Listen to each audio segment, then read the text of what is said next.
Hello everyone, I hope you are doing well. Today we will talk about how to fix or how to solve the problem of features on Shazam. You go here to settings.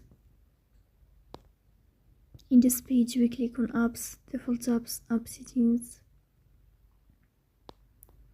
In this list you will search about Shazam and you will click. Then we go here to first stop and we click OK.